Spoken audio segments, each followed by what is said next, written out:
Tidak ada nabi yang dapat menolong umat kecuali Nabi Muhammad sallallahu alaihi wasallam. Tidak ada nabi yang dapat selalu memikirkan umat, hanya Nabi Allah sallallahu alaihi wasallam, Rasulullah sallallahu alaihi wasallam. Tidak ada seorang manusia yang dapat memikirkan umat melainkan Rasulullah sallallahu alaihi wasallam. Nabi 3 hari 3 malam tidak makan, tidak minum. Yang dipikirkan betapa takutnya Rasulullah umatnya masuk ke dalam neraka jahanam. Al-Imam Ghazali mengatakan hijrah tersebut dari tempat yang satu ke tempat yang lain, dari yang buruk menjadi kebaikan, ini adalah tempat dan momen tersebut yang terdapat kebaikan-kebaikan di sisi Allah. Tahun lalu kita lupa beribadah kepada Allah, rubah tahun ini untuk kita makin taat beribadah kepada Allah Subhanahu wa taala. Sudah cukup kita membuat sedih hati Nabi sallallahu alaihi wasallam. Di dalam riwayat yang lain, Siti Aisyah radhiyallahu anha wa radhaha, beliau tiap malam tidak pernah memandang wajah Rasul sallallahu alaihi wasallam dalam keadaan tertidur. Sampai Siti Aisyah melihat Nabi dalam keadaan beribadah kepada Allah. Siti Aisyah mendekati Nabi, bertanya kepada Nabi, "Ya Rasulullah, apa yang kau lakukan sehingga setiap malam aku tidak pernah memandangmu dalam keadaan tertidur atau terpejam matamu ya Rasulullah?" Apa jawaban Rasulullah?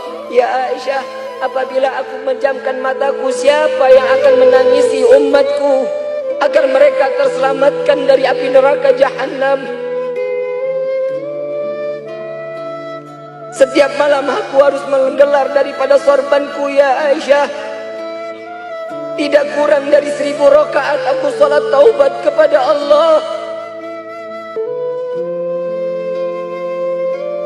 Aku khawatir tatkala umatku dia lupa saat dalam keadaan sakratul maut, dia lupa bertaubat kepada Allah. Aku mengharap kepada Allah agar salat taubatku ini dapat menambah daripada taubat umatku." Setiap malam Nabi 1000 rakaat salat taubat untuk umatnya. Pernahkah kita berterima kasih kepada Sayyidina Muhammad?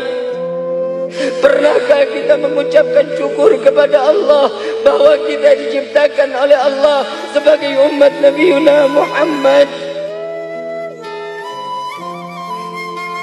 Jangan sampai apa yang dikatakan oleh Nabi, umatku di akhir zaman kelak, paginya dia beriman, malam dia kufur kepada Allah.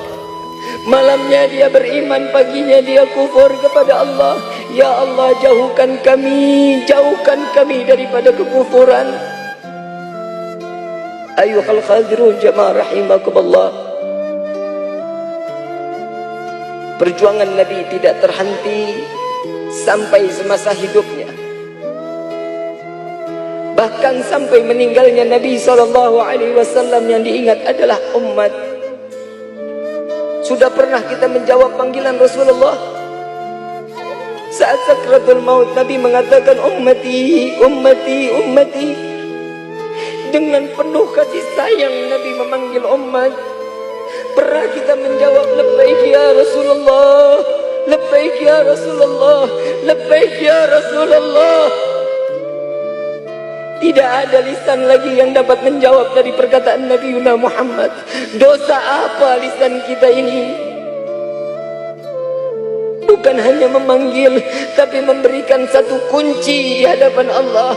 Aqimis salah, aqimis salah, aqimis salah. Dirikan salat, dirikan salat, dirikan salat. Ini yang dikatakan oleh baginda Nabi Muhammad sallallahu alaihi